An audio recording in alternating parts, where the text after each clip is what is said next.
दोस्तों, आज मैं जो दो बातें आपको कहने जा रहा हूं उसके बारे में एक बात याद रखिए। इसमें से एक बात पहली जो आपको मैं बताने जा रहा हूं वो मैं ऐसा समझो कि मैं नहीं बोल रहा हूं। आप बोलेंगे ये क्या बात, आप बोलते हुए दिखाई दे रहे हैं और आप बोल रहे मैं नहीं बोल रहा हूं, ये क्या हो गया। मगर वो इसलिए है कि अब मैं सुनेत्रा भाभी के बारे में जो भी बोलने वाला हूं उसमें ना मेरा कोई अनुभव है, ना परिचय है, ना मैं उनसे कभी मिला हूं, ना उनकी कार्यशैली देखा हूं, ना उनकी बातचीत करने का ढंग रंग कुछ देखा हूं। बारामती के बहुत सारे संस्थाओं में जहां वो कार्यरत हैं, उनके अजीत दादा के पूरे साम्राज्य का जो कारोबार है वो जहां पे वो संभालती है, उस बारामती में कुछ पत्रकार मेरे मित्र हैं जो पहले जर्नलिज्म के क्लास में या डिग्री कोर्स में आते थे और वहां मैं उनको पढ़ाने के लिए as a lecturer, guest lecturer करके जाता था, तो मेरा परिचय है। और उनमें से कुछ अभी बारामती में हैं, सालों से वहीं रहते हैं। तो उनसे मेरी बात हो गई और मैंने बताया कि मुझे परिचय दो, मुझे एक अंदाजा दो कि ये हमारी जो सुनेत्रा भाभी है, अजीत दादा की बीबी, जो आज उप मुख्यमंत्री बन चुकी है, ऑलमोस्ट अभी बन चुकी है, उसका स्वभाव कैसा है, उसकी कार्यशैली कैसी है, उसका चालने बोलने का ढंग लोगों से कैसा है, उसका कम्युनिकेशन स्किल कैसा है। वो क्रोधित रहती हैं, शांत रहती है, सौम्य रहती है, सौजन्यशील रहती है, या गुस्सा भी करती है, लोगों को डांटती भी है। कैसी है ये हमारी नई उप मुख्यमंत्री सुनेत्रा भाभी? क्योंकि मैं तो कुछ जानता नहीं था, तो मुझे जानना था। तो वो एक बात मैं आपको बताने वाला हूं कि उनका रियल रियल रियल वो कैसी है। और वो मैंने बोला कि मैं नहीं बोल रहा हूं, वो जो मेरे पत्रकार मित्र है जिनका बारामती रहने के लिए, उनमें से एक तो 12-15 साल से वहां रह रहा है। जब से भाभी वहां पे कार्यरत है, अजीत दादा के लिए काम कर रही है, करीबन 15-20 हजार तो बोलते हैं वो तुम्हारे कपड़ा बुनने वाले लोग जो है उनकी फैक्ट्रीज में है, वो उनके अधीन है। बहुत सारी संस्थाएं, शिक्षण संस्थाएं, सब जगह वो जहां जहां अजीत दादा थे वहां वहां वो शिव शक्ति के रूप में, छाया के रूप में उनके साथ थी। तो लोगों का, बारामती के लोग जितना अजीत दादा को जानते हैं शायद उससे ज्यादा कुछ सुनेत्रा भाभी को जानते हैं, क्योंकि उनका संबंध दैनंदिन था, नित्य था। दादा नैमित्तिक तौर पर महाराष्ट्र की राजनीति में वो थे करके कम आते थे, भाभी उनको सबको मिलती थी। तो मुझे जो वर्जन मिला है वो जैसी दिखती है वैसी है नहीं।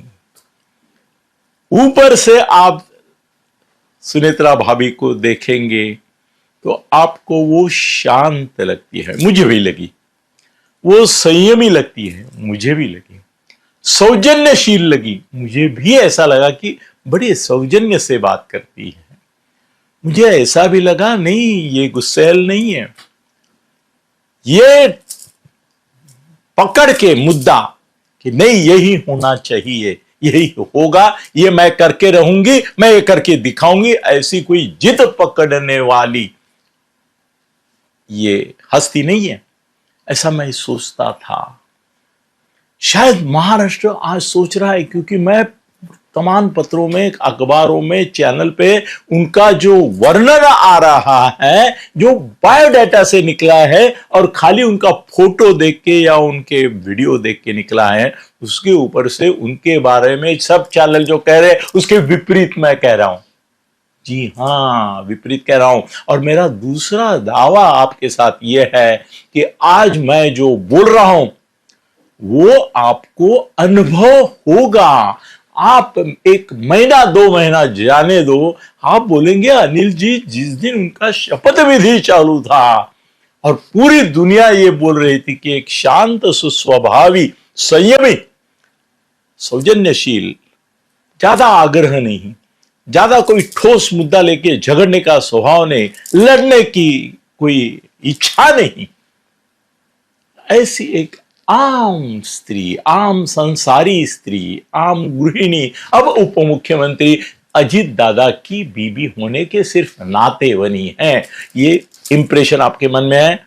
2 महीने के बाद, शायद 1-1.5 महीने के बाद, 1 महीने के बाद आप मुझे पक्का बोलेंगे, आपका फीडबैक ये आएगा, अनिल जी आपने उस दिन बोला था, आपने एक शब्द यूज किया, इसे भीगी बिल्ली मत समझो, ये तो लड़ने वाली, शिकारी की शिकार करने वाली शेरनी है। क्या है ये? भीगी बिल्ली नहीं है, ये शिकारी की शिकार करने वाली शेरनी है। निचोड़ दे दिया मैंने तुमको, निचोड़ दे दिया उनके स्वभाव का, क्योंकि मैंने वेरीफाई किया है, मैंने इसकी पूरी जानकारी ली है और मैं आज कुछ भविष्यवाणियां इसके आधार पर करता हूं कि अजीत दादा से निपटना फडणवीस को शायद आसान लगेगा, लगता होगा।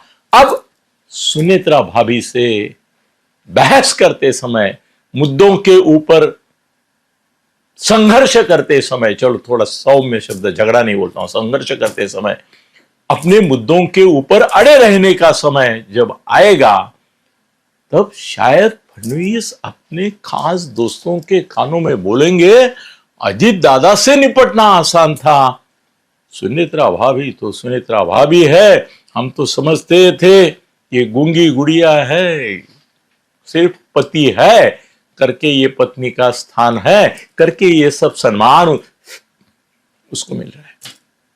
नहीं है, वो बड़ी एग्रेसिव है, बोलेगी नहीं करके दिखाएगी, बोलेगी नहीं सोचेगी, ठानेगी, और अपने अपने एक इंफ्रास्ट्रक्चर उसका है। बारामती में भी लोग बोलते हैं कि उसका खुद का एक सिस्टम है, एक इंफ्रास्ट्रक्चर है, उसके भरोसे के कुछ लोग हैं जो उसको मदद करते हैं, फीडबैक देते हैं, इनसाइड इंफॉर्मेशन देते हैं, वो उनके इन्वेस्टिगेटिंग एजेंसीज हैं, कहाँ पे क्या हो रहा है, कहाँ पे कुछ गलत तो नहीं हो रहा है, इसकी उसकी पूरी नजर रहती है। मैं जानता हूं उसको वित्त मंत्रालय मिल नहीं रहा है, मगर जो भी उसको मिलेगा, अभी है करके मैं बताया नहीं, कल बताया था भी कौन सा डिपार्टमेंट मिलने की संभावना, whatever it is, as a deputy chief minister she will be a more challenging personality than even Ajit Dada. Ajit दादा बोल के बोल जाते थे, बोल दिया, कह दिया, ना अंदर ना बाहर। वो डेंजरस पर्सनैलिटी रहती है जिसके अंदर में कुछ है और वो बाहर नहीं दिखाई देता।